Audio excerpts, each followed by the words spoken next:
Today, we are diving deep into the mind of one of history's greatest inventors, Nikola Tesla. But we're not just here to talk about his amazing inventions. Nope. We're here to try and reverse engineer the incredible mental machinery that built them in the first place. Okay, listen to this quote, because this is the key to everything. Tesla is saying that he could build, test, and even perfect incredibly complex machines, entirely in his head. No tools, no materials, just pure imagination. Now, how on earth is that even possible? So you have to wonder, right? Was this just some kind of genetic lottery win? A 1 in a billion superpower that the rest of us can only dream of? Or, and this is the really exciting part, was it a highly developed skill? A set of mental tools that just maybe we can learn to use ourselves? That's the big question we're digging into. To really get it, you have to try and picture what he was actually doing. He called it his mental laboratory. And believe me, this was not just idle daydreaming. It was a serious, structured, and rigorous process of creation. I mean, just think about how efficient that is. He could run a motor in his mind for weeks on end, checking for wear and tear, looking for imbalances. He could basically find and fix bugs in an invention before a single screw was turned. This approach must have saved him an unbelievable amount of time, money, and effort. All right, I know, it sounds like straight-up magic. But as we're about to see, it wasn't magic at all. It was a method. So let's start taking it apart and see how it worked. And here is probably the most crucial point of this whole thing. Tesla's ability wasn't something he was born with. It was the result of years and years of disciplined, intentional practice. He trained his mind with the same focus and dedication an Olympic athlete trains their body. And what's really fascinating is that the techniques he figured out on his own, just through intuition, are now being confirmed and explained by modern neuroscience. We can actually put names to the mental tools he was using to build that incredible mind. So first, we've got to understand the fundamental difference between two ways of learning. Most of us, we default to passive review. We read the chapter, we watch the video, we listen to the lecture. Information is just flowing in. But the real learning, the kind that builds a powerful brain, comes from something called active recall. That's the act of forcing your brain to pull the information out without looking at your notes. It's a struggle, for sure, but that struggle is exactly what builds mental muscle. Okay, the second key tool is something called spaced repetition. See, our brains are kind of designed to forget things they don't think are important. It's like cleaning house.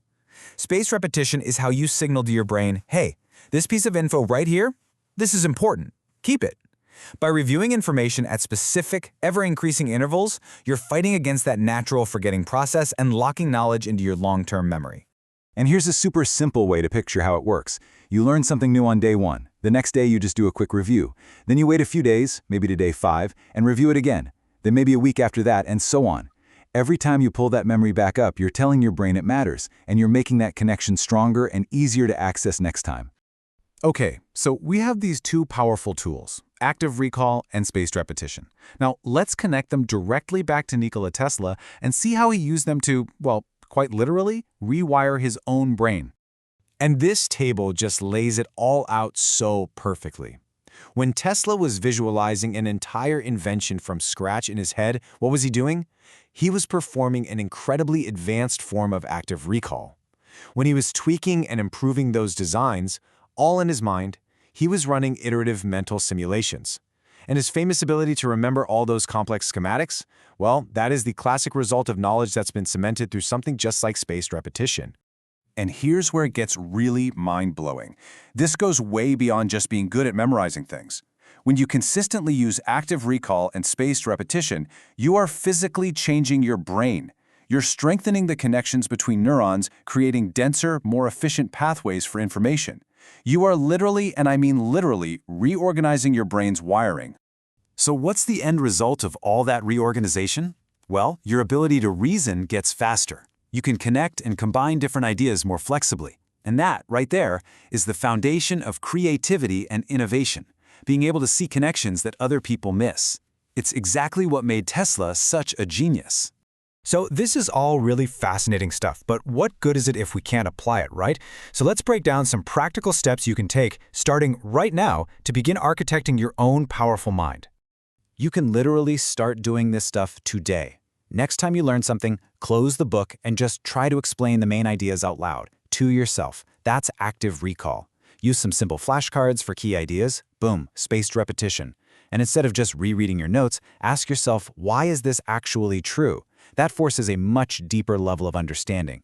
And hey, try a little bit of the Tesla method. Try to visualize a process you're learning, from beginning to end, all inside your head.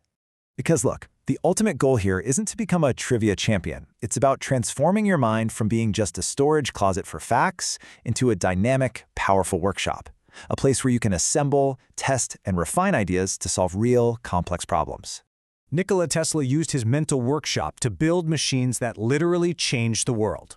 The fundamental tools he used to shape his mind are now understood, they're backed by science, and they're available to every single one of us. So the only real question left is, what will you build with yours?